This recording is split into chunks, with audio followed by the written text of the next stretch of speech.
to be federal programs that don't allow to take money from organizations, even though we're a 501c3, if we qualify the gender.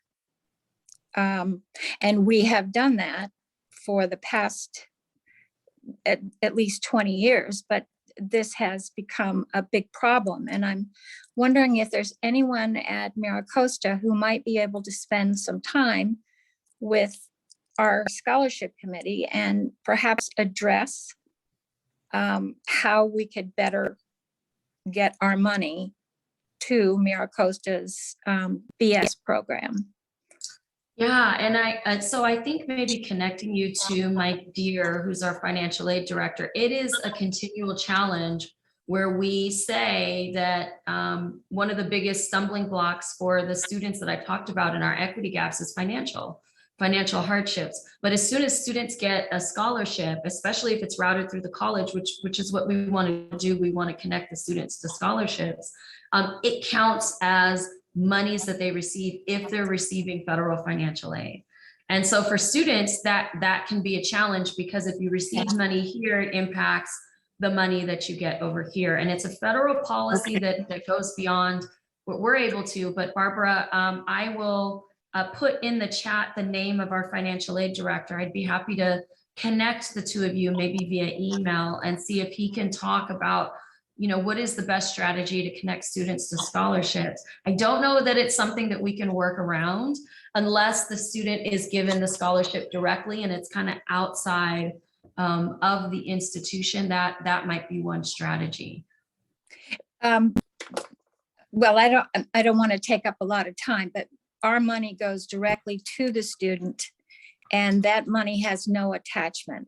As you were saying, it doesn't have to go to tuition. It can go, if you can't make rent or you need childcare, that money is available to that student it's a $1,500 award, and there are no strings attached. And so far, knock on wood, the money has always gone to something that had to do with their education. I mean, these are serious people with education in mind. So, and I thank you for having those kinds of young people who really want to pursue education. It's lovely to see. Thank you. Well, thanks to it's to the students, right? They're motivated, and we're lucky to have them. I put my information in the chat, so for future, feel free to follow up.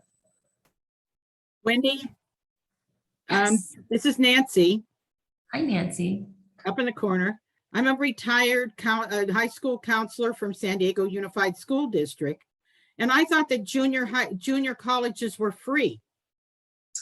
We're not, so that's $46 per unit. That we're the cheapest educational institutions in the country. Now, if a student is coming from high school and they qualify for the Promise program, then students can go for the first 2 years free. But not everybody might be eligible for that program. So the debt relief program that we just enacted is for all students that can have fees and any other anything that they have owed money for to the institution can be taken care of. And that's something we enacted this past summer. And it's right. There's some high schools that they get that transfer free to the junior college. Yes, that's correct, through our Promise programs. And that works for a good number of students. There are still several that might not qualify for the Promise program, and that's where we'll relieve. Do you know what percentage of your students qualify? It has to be first time to college students. So Mar-Leucadia has, anywhere from up to 3,000 first time to college students that enter our campus every fall. I would say maybe, and this is like really rough number, so somebody on the campus is going to scream right now as they go, that's not exact, but I would say maybe around 1,000 to 1,500 of our students are eligible for the Promise program. There's also other programs that we work hard to try to identify students who might be eligible for other programs that could pay for fees. So veterans, there's some programs that can cover fees and a few other students. So we work to try to identify those students, but that's a rough estimate. Thank you. Good question. Norlin, absolutely. Having AAUW be at the Stream Festival would be a great opportunity. It is geared towards really almost elementary and middle school students. And so there are families who are there to participate, and hopefully this year we can have it again back on campus. The buzz is amazing. We had over 60 booths. So we have not just our faculty and our students, but like the San Diego Zoo and our biotech companies. People will come out and do all types of activities focused solely on increasing knowledge and interest in STEM. So just follow up with me. I can connect you with our program manager. We would love to have a booth.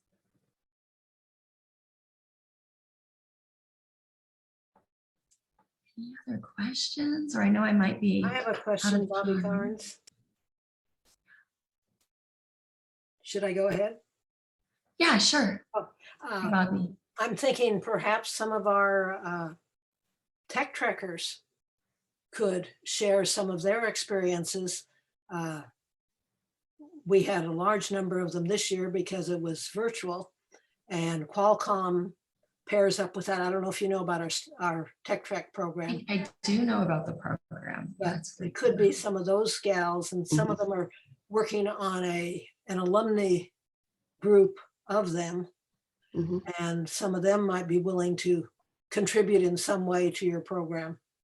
Yeah, that would be great. Just hearing their stories and what they're currently doing would be. And in addition, Dr. Stewart, we have a high school group that does speech track.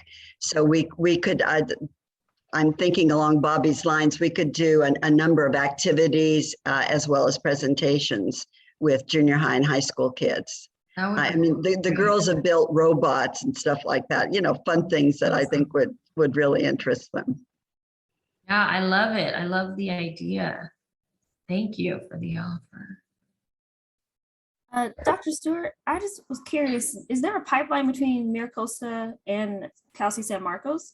Like for your students, is there a connection? Because I work with these certainly with service learning and some of our programs with days of service, but I'm wondering for the biomedical engineering, I guess, program.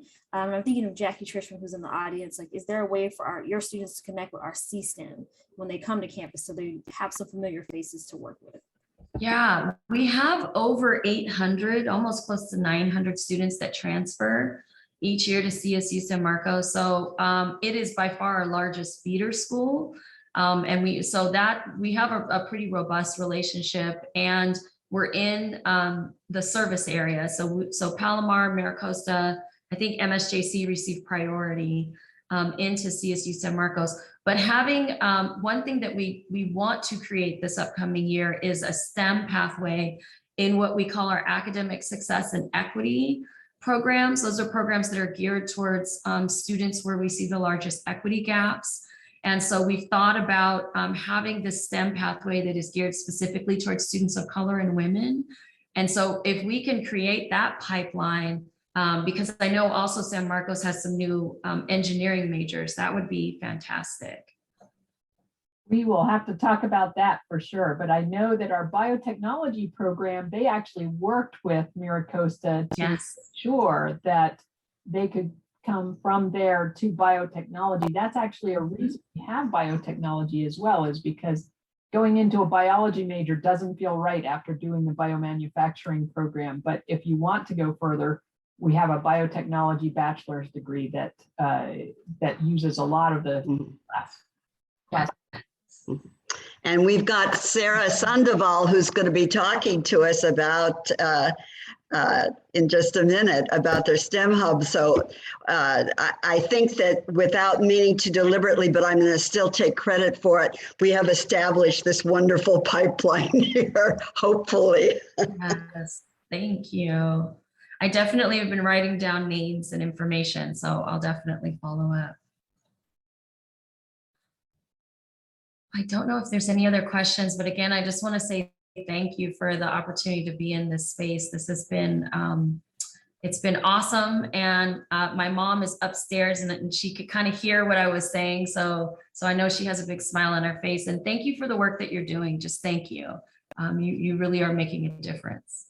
And we have videos of our meetings. So if your mother wants to look at what you did, she can look at the video later when it's posted on YouTube.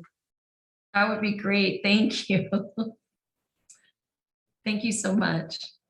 Yes, thank you, Dr. Stewart, so much for sharing your story and your passion and getting us excited about potential partnerships for AUW with your campus. So thank you so much. We really appreciate you and look forward to your membership. So we'll see you in the conversation soon. Thank you. And I think this is a good time for us to transition over to Sarah as we're talking about our pipeline. So Sarah Sandoval is a colleague of mine that I recruited. So I'm really excited that she, picked up on my Teams chat and said yes to speaking with us this afternoon or this morning. Just a little bit about Sarah. She is a UC San Diego graduate in ecology, behavior, and evolution. Sarah went on to study native bees at San Diego for her master's in science. She found that she loved working with STEM students as an instructional assistant and graduate student. Currently, she is the coordinator of the First to STEM program at Cal State San Marcos, where she works with underrepresented students and minority STEM majors. The objective of the programs are to support students going through math pathway to calculus, provide community, and offer opportunities for them to learn about scientific research on campus. With her own research and education background, she hopes to show students that they do not have to be a cookie cutter scientist to be successful in the STEM fields, and that they should bring all sides of their identity to the table as a scientist. So Sarah, welcome to the virtual space. Hi, everyone. Thank you. Happy Saturday morning. I'm very excited to be here. And thank you, Rochelle, for connecting me. So I actually have a presentation. Dr. Wendy Stewart, by the way, loved your talk. A lot of it is what I'm going to cover as well. But I'm a super visual person, so I thought it'd be better if I did a presentation. So I'm going to try and do that. Let me see if I can. Share. Oh, I don't think I can share my screen. I think it's disabled. But I can kind of introduce myself while we kind of figure that out. So hi, I'm Sarah Sandoval. Like Rochelle said, I am the First to STEM coordinator at Cal State San Marcos. So what that stands for, because it's an acronym, is facilitating identity, retention, and successful transition to STEM at Cal State San Marcos, to our C-STEM programs. So yeah, Rochelle covered kind of who I was, but I did grow up in the Coachella Valley. A lot of people think I'm a San Diego native, which is a very big compliment. But I did grow up Coachella Valley, and I went to College of the Desert. So I did actually attend a junior college for about three years, I believe. I got accepted into UC San Diego. I graduated with my bachelor's in science. I actually did an accelerated master's program, so I don't recommend that. It was a lot of work. But I did notice what happened is I loved my research. I did study bees, I studied ants, and I had a lot of fun. I liked going outside, hiking, but I kind of found myself gravitating towards students. And I just thought, why don't I do that? So when I graduated, I had worked with students as a resource counselor through a TRIO program, which is a federally funded program. I worked with students as an instructional assistant. I worked as a mentor. I mentored students at a UCSD school called Preuss for high school and middle schoolers. So I definitely shifted my focus, and I've loved it so far. So what I did right after is I worked at High Tech High, which was basically, it's a project-based learning school with a fully inclusive classroom. Oh, I can share my screen. So let me do that. Okay. Yeah. Okay, good. There we go. Oh, hang on. Let me fix this. Can everybody see this? I'm not sure if they can. Or do you just see me? We just see you. Okay. Let me try this one more time. A minute ago, Sarah, we did see the screen. Yeah, just Okay. loaded, so maybe it takes a minute. Yeah. Now we see. There you are. Okay, here, I'll just make that smaller Good, and hide that. perfect.